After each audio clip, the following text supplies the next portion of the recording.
Hello, hello, and welcome to another episode of Say More About That. I am your host, LaToya, the therapist, and I am here dedicated to helping you create a balanced and fulfilling life. Today, we're diving into a topic that I feel like is perfect for this time of the year. Happy New Year! We are talking about setting intentions versus resolutions, a mindful approach to the new year. As we wrap up the holiday season and look ahead, many of us are going to feel the pressure to set big, bold, audacious resolutions and goals and what we're going to accomplish. And listen, I think that's amazing. If 2025 is your year to take over the world, take over the world, baby. We are here, ready, and waiting to see what you're going to do. But for the sake of this conversation, let's consider a more gentle approach. Let's consider a way that we can move and behave in a way that's a little bit more effective and gentle and value based. That's where intentions come from.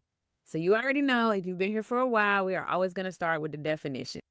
When we look at defining what an intention is a purpose or an aim that guides your actions, your thoughts, and your behaviors. And it really just reflects a deliberate and conscious commitment to a desired state of being or way of living. This is often rooted in your values, your priorities, and your feelings rather than in a specific outcome. So, unlike goals or resolutions where the focus is on achieving a measurable result, intentions emphasize the process and the mindset behind your actions. Intentions are about who you need to become in order to accomplish the thing that you want to accomplish. So instead of setting a goal for, I want to lose 20 pounds in 6 months, the intention behind that may be, I want to prioritize my health. I want to feel strong in my body. So you're just trying to shift the focus from the rigid outcome to the journey, because hopefully the journey is aligned with your values, and it just kind of makes for a more desirable or enjoyable life as you still work to accomplish your goals.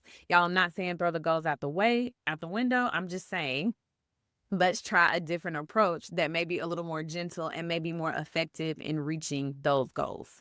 Now, don't get me wrong, I am a goal oriented girly. I like to know what I am working toward, what I'm doing, why am I doing it. So I understand those things. And listen, resolutions and goals can be great, but the research says that most people abandon their resolutions by like mid-February.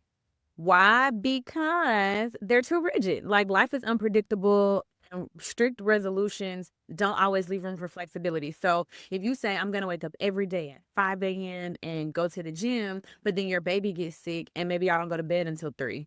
Or you say, I'm going to save $2,500 this month, but then you need a brand new set of tires. Like, life just happens. And sometimes the resolution fails because there's no room for flexibility. We don't take into account that so much of this human experience that we're having is outside of our control anyway. And we're just trying to control too many things. And so that's why people give up. The moment you don't wake up at 5, you like, well, I knew I couldn't make it anyway, so whatever. And then people stop going. So sometimes your resolutions are too rigid. Another reason is that it's too focused on the outcome. If you don't see immediate results, it is so easy to get discouraged. If you've been going to the gym for 6 months and you hop on that scale and all you see is a 3-pound loss, you are infuriated, or at least I'm infuriated.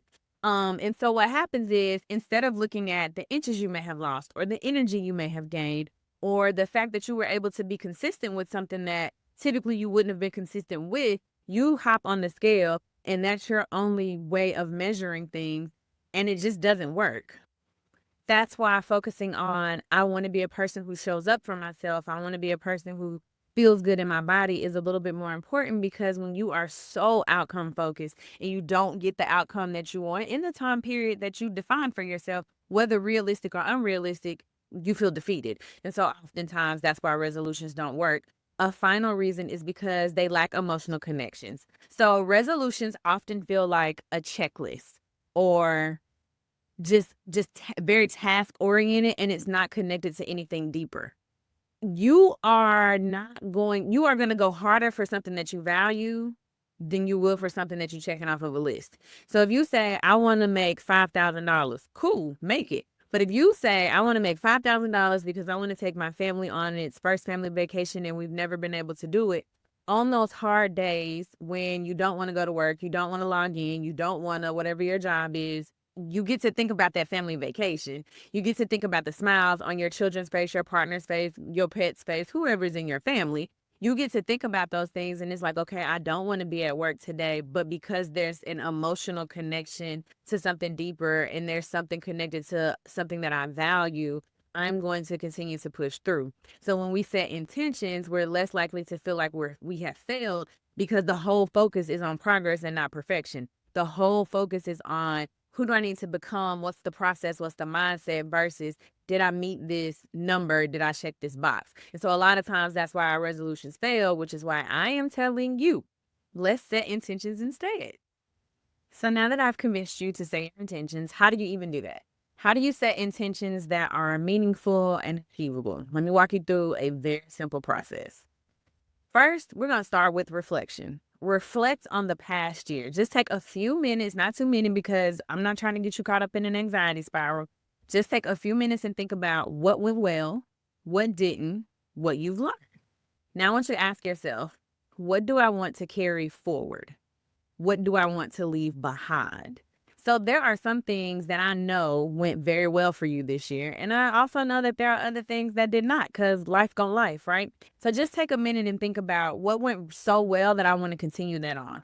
For me, it was my gym journey. Y'all, I slayed in the gym this year, and I'm very proud of that because I am a chronic, we're going to start on Monday, never starting on Monday type of person. So I'm very proud of that. So that will be one of the things that I'm going to carry into the new year. But I'm not carrying a weight loss goal. I'm carrying the intentions to be a person who values movement.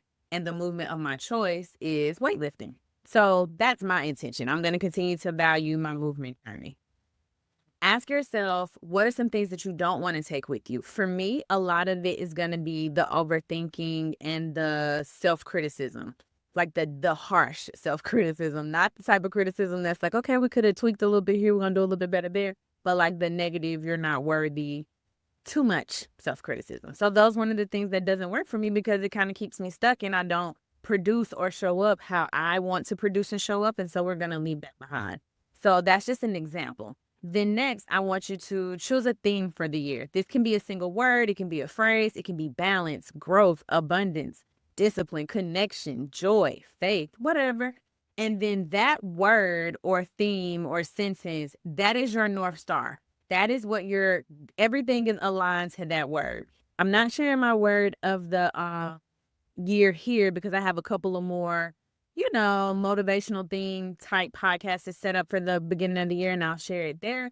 But whatever your theme is, that's your guiding point. That's your North Star. That's where we're going. And then I want you to, from there, set specific intentions. So based on your theme, I want you to identify a few intentions. So for example, if your word for the year is balance, which I could do a whole podcast on that, but let's say that that's your word, balance. Then some of your intentions may look like, I will create boundaries to protect my time and energy. I will make time for work and play. I will make time to cultivate the relationships in my life. I will also make space to create new relationships. So these are some of the types of intentions that you can set. Next, write down. I know this is 2025. This is 2025 and the world is digital and everybody's attached to their phone and their iPads and their Macs. And I think that's wonderful. I personally love technology when it's working, but there is something magical and it's just something so connected about you putting a pen or a pencil to a piece of paper. Write those intentions down and write them somewhere where you'll see them regularly. So like your journal, the beginning of your planner, write it down, take a picture of it, make it the screenshot on your phone, put it on your mirror, but write it down. You have to know where you're going, what you're doing, and what this is all for. And so I'm going to encourage you to write it all down. And then finally, just revisit and adjust, like check in with yourself.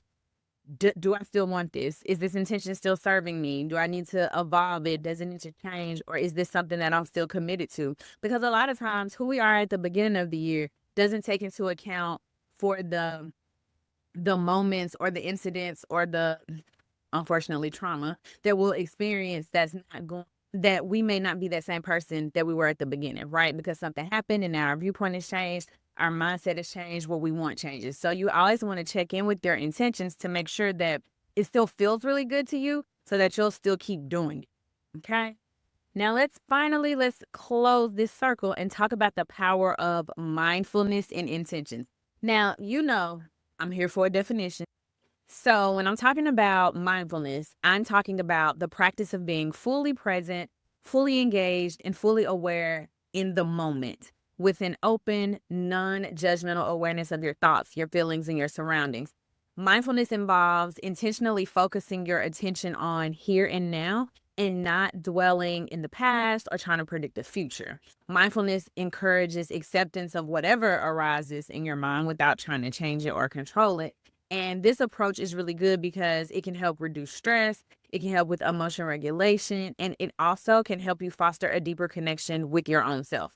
So, mindfulness, people are like, oh, how do you do it? Well, most of the time it's done through meditation, deep breathing, taking a mindful minute, and then doing like little daily activities and daily observations to kind of bring yourself back into the present moment as we tend to live in a future forward way. We're always thinking about the next thing. We're always thinking about the next goal. And mindfulness is just trying to bring you back to here and now because here and now is beautiful because you're alive and it's working for you, right?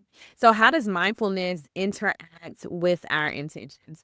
I think that they pair very well together. By staying present, you can better align your daily actions with your intentions.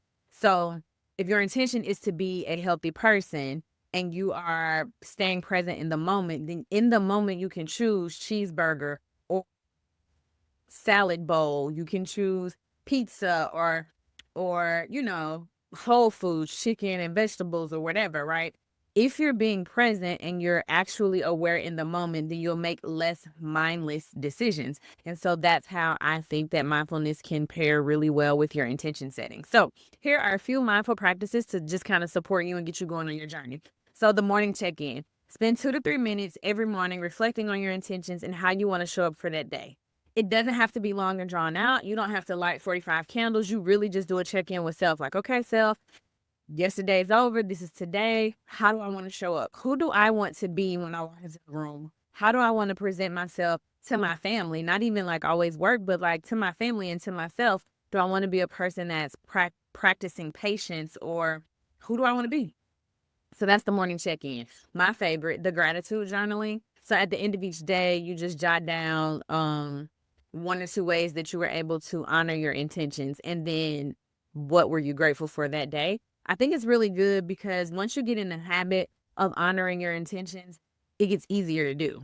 So if intention setting is new for you, then this may be something that you have to actually practice and work in and check in, and maybe you need more than a morning check in. And so this evening gratitude journaling, reminding yourself how you honored your intentions, is going to be very helpful. And then my last little tip for supporting mindfulness in your intentions is to always practice self-compassion. I think we had a whole episode on that. So I'll just say this.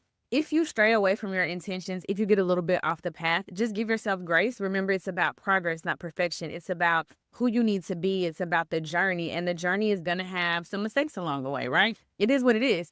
So progress, not perfection. Practice self-compassion and really stay true to you. And if your intentions change, if your desires change, I think that's okay. Like, be okay with that, right?